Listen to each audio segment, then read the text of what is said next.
नमः शिवाय। आज हम शिव महापुराण का रुद्र संहिता का 5वां अखंड का 54 अध्याय पढ़ेंगे। उससे पहले हमने पिछले अध्याय में पढ़े थे बाणासुर आख्यान, बाणासुर को साप और उषा चरित्र, अनिरुद्ध को बाण द्वारा नागपाश में बांधना तथा दुर्गा की कृपा से उसका मुक्त होना। आज हम पढ़ेंगे श्री कृष्ण द्वारा राक्षस सेना का संहार। महर्षि व्यास बोले, हे मुनिश्रेष्ठ सनत कुमार जी, जब कुष्मांड नामक दैत्य की पुत्री और उषा की सखी चित्रलेखा ने श्री कृष्ण की नगरी द्वारिका जाकर वहां से सोते हुए उनके पोते अनिरुद्ध का अपहरण कर लिया, तब श्री कृष्ण ने क्या किया, इससे आगे की कथा से मुझे अवगत कराइए। महर्षि व्यास के इस विनम्र आग्रह को सुनकर ब्रह्मा पुत्र सनत कुमार जी बोले, हे व्यास जी, जब चित्रलेखा रात्रि के समय सोते हुए कुमार अनिरुद्ध को उठाकर ले गई और वहां सुबह द्वारका में जब अनिरुद्ध अपने कक्ष में ना दिखाई दिए तो उनकी तलाश आरंभ की गई, परंतु वे जब द्वारिका में थे ही नहीं तो मिलते कहां से। जब अनिरुद्ध की माता आदि अन्य स्त्रियों को यह पता चला कि कुमार अनिरुद्ध अपने महल से गायब हुए तो वहां रोना पिटना मच गया। सब स्त्रियां रो रो कर श्री कृष्ण से अनिरुद्ध को ढूंढकर ले आने की प्रार्थना कर रही थी। श्री कृष्ण भी बड़े परेशान थे कि आखिर अनिरुद्ध महल से गायब कहाँ हो गया। तभी वहां भगवान श्री कृष्ण के राजमहल में देवर्षि नारद का आगमन हुआ। नारद ने भगवान श्री कृष्ण को चिंतित देखा तो अपनी आदत के अनुसार सारी बातें उन्हें बता दी। सब कुछ जानकर भगवान श्री कृष्ण ने अपनी अक्षयणी सेना के साथ दैत्यराज बाणासुर की राजधानी शोणितपुर पर चढ़ाई कर दी। प्रद्युम्न, युधिष्ठिर, सांब, सारण, नंद, उद्दम, उपनंद, बलभद्र और कृष्ण ने सभी अनुमति इस युद्ध में उनके साथ थे। जब इस प्रकार भक्तवत्सल भगवान शिव ने अपने परम भक्त बाणासुर पर संकट को आते देखा तो वे स्वयं श्री कृष्ण से युद्ध करने के लिए आगे आ गए, क्योंकि शिव जी सदा ही अपने भक्तों के अधीन रहते हैं। तब भगवान शिव और श्री कृष्ण की सेना में बड़ा भयानक युद्ध आरंभ हो गया। दोनों सेनाएं एक दूसरे पर विविध दिव्यास्त्रों का प्रयोग कर रही थी। दोनों में से कोई भी सेना हार मानने को तैयार नहीं थी। तब भगवान श्री कृष्ण स्वयं देवादिदेव भगवान शिव के पास गए और हाथ जोड़कर उन्हें प्रणाम कर उनकी स्तुति करने लगे। श्री कृष्ण बोले, हे देवादिदेव, हे भक्त वत्सल, हे करुणा निधान भगवान शिव, आप सब प्रकार के गुणों से प्रकाशित थे और अपने दुखों में डूबे हुए भक्तों को दुखों के सागर से उबारते हैं। भगवान, आज आप क्यों इस संसार की माया में लिप्त हो रहे हैं?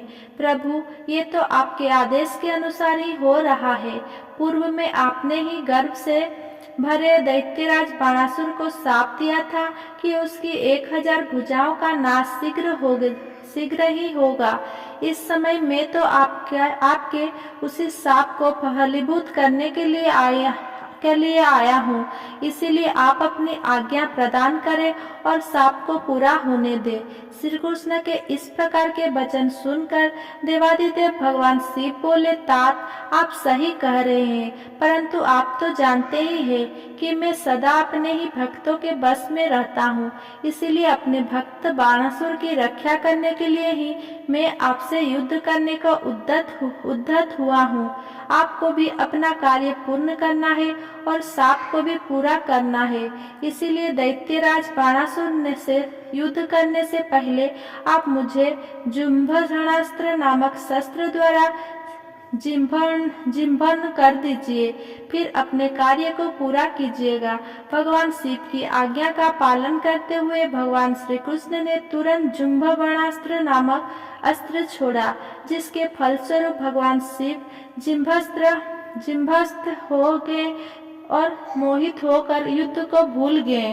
भगवान श्री कृष्ण खड्ग, गदा और सृष्टि आदि आदि अस्त्रों से दैत्यराज बाणासुर की विशाल सेना का संहार करने लगे। 55वां अध्याय बाणासुर की भुजाओं का विध्वंस। व्यास जी ने सनत कुमार जी से पूछा, हे ब्रह्मपुत्र सनत कुमार जी, जब भगवान शिव को श्री कृष्ण ने जुम्बनास्त्र से मोहित कर दिया तब वहाँ उस युद्ध में क्या हुआ? सनत कुमार जी ने बताया, व्यास जी, जब युद्ध भूमि में श्री कृष्ण ने जुम्बनास्त्र का प्रयोग किया तो देवादिदेव भगवान शिव अपने शिवगणों सहित मोहित हो गए और संग्राम भूमि में ही सो गए। तब दैत्यराज बाणासुर अपने रथ पर बैठकर श्री कृष्ण से युद्ध करने के लिए आया।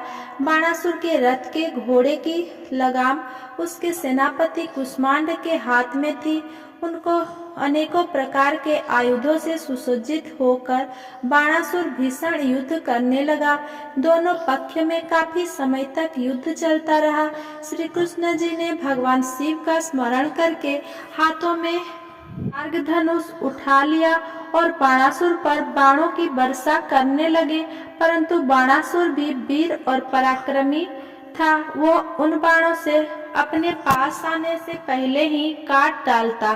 बाणासुर की वीरता से सारी कृष्ण सेना भयभीत होने लगा। उसके दैत्य भी बड़ी बहादुरी से लड़ रहे थे।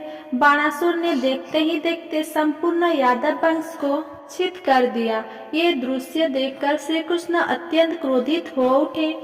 श्री कृष्ण ने गर्जन करते हुए अनेकों प्रचंड बाणों को चलाकर उसके रथ और धनुष को तोड़ दिया। तब बाणासुर गदा लेकर कृष्ण की ओर दौड़ा। फिर दोनों में गदा युद्ध होने लगा। बाणासुर ने श्री कृष्ण पर गदा का भीषण प्रहार किया, जिससे वे एक पल के लिए धरती पर गिर पड़े, परंतु अगले ही क्षण उठकर पूरे वेग के साथ दैत्येंद्र से युद्ध करने लगे। उन दोनों के बीच उसी प्रकार भीषण युद्ध चलता रहा। तब एक दिन भगवान श्री कृष्ण बहुत क्रोधित हुए और उन्होंने मन में भगवान शिव का स्मरण करके हाथों में परम दिव्य सुदर्शन चक्र उठा लिया और दैत्यराज बाणासुर की भुजाएं लकड़ी की तरह काट डाली। अब बाणासुर की केवल 4 भुजाएं शेष थी। तब क्रोधित श्री कृष्ण ने सुदर्शन चक्र द्वारा ही बाणासुर का सिर काटना चाहा। उसी समय भगवान शिव निंदा से जाग गए और बोले, हे देवकी नंदन, आप तो सदा ही मेरे आज्ञा का पालन करते हैं। मैंने आपको बाणासुर की भुजाओं को काटने की ही आज्ञा दी थी। ये मैंने अपने इस भक्त के गर्भ को तोड़ने के लिए किया था। अपने भक्तों की सदा रक्षा करना मेरा धर्म है। इसीलिए आप बाणासुर की वध की इच्छा त्याग दीजिए और अपनी शत्रुता को भूल जाइए। बाणासुर की पुत्री उषा और आपके पौत्र अनिरुद्ध एक दूसरे के होकर जीना चाहते हैं। इसीलिए उन दोनों को विवाह के पवित्र बंधन में बांधकर आप अपने साथ द्वारिका ले जाइए।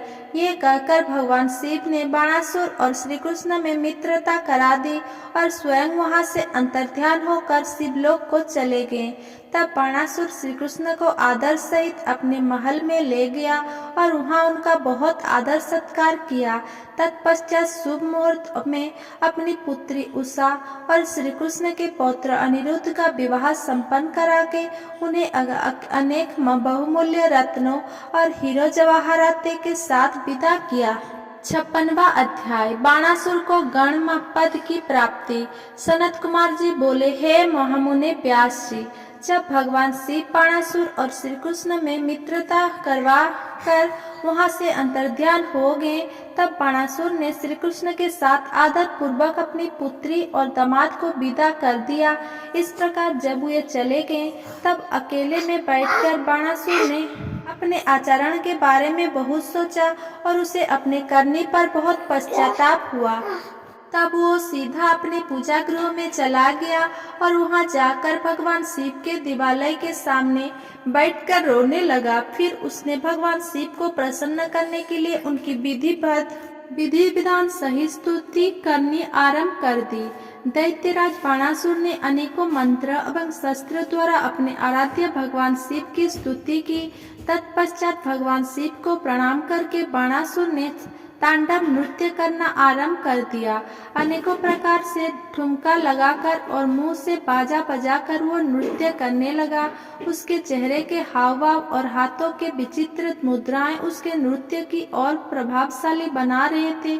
उसने अनेकों प्रकार के नृत्य किए, साथ ही अपने शरीर की रक्त धारा से भूमि को भी भिगा दिया। इस प्रकार दैत्यराज बाणासुर की भक्ति भावना और घोर उपासना देखकर भगवान शिव उस पर प्रसन्न हो गए और उसका दर्शन देने के लिए वहां प्रकट हुए। भगवान शिव को इस प्रकार अपने सामने पाकर दैत्येंद्र ने उन्हें प्रणाम किया और अनेकों प्रकार की उनकी स्तुति करने लगा, जिसे सुनकर भगवान शिव बोले, हे दैत्यराज बाणासुर, मैं तुम्हारी उत्तम भक्ति भावना से बहुत प्रसन्न हूँ। जो मांगना चाहते हो मांग लो, मैं तुम्हें आज तुम्हारी मनोवांछित वस्तु प्रदान करूंगा। भगवान शिव द्वारा वरदान मांगने के लिए कहे जाने पर बाणासुर बोला, हे देवादिदेव भगवान शिव, यदि आप मुझ पर प्रसन्न हैं तो मुझे अपना कृपा पात्र बनाइए। भगवान मेरी पुत्री उषा और अनिरुद्ध का पुत्र ही मेरे शोणितपुर का राज्य संभाले। मेरा भगवान विष्णु से बैर भाव मिट जाए, मेरे अंदर व्याप्त रजगुण और तमोगुण का नाश हो जाए और पुनः दैत्य भाव उत्पन्न ना हो। मुझे सभी शिव भक्तों से स्नेह हो, मुझे आपके गणानायकत्व की प्राप्ति हो। तुम इस प्रकार के वचन सुनकर भगवान शिव बोले, तथास्तु बाणासुर, तुम्हें निश्चित ही मेरे गणनायक पद की प्राप्ति होगी। तुम्हारी सभी इच्छाएं अवश्य ही पूरी होंगी। ये कहकर भगवान शिव वहां से अंतर्ध्यान हो गए। शिव जी के प्रसाद से बाणासुर ने महाकाल तत्व प्राप्त किया, जिसे पाकर वह बड़ा प्रसन्न हुआ। अगर मेरा ये वीडियो आपको पसंद आया हो तो मेरा वीडियो को लाइक, कमेंट, शेयर करें और मेरा चैनल को सब्सक्राइब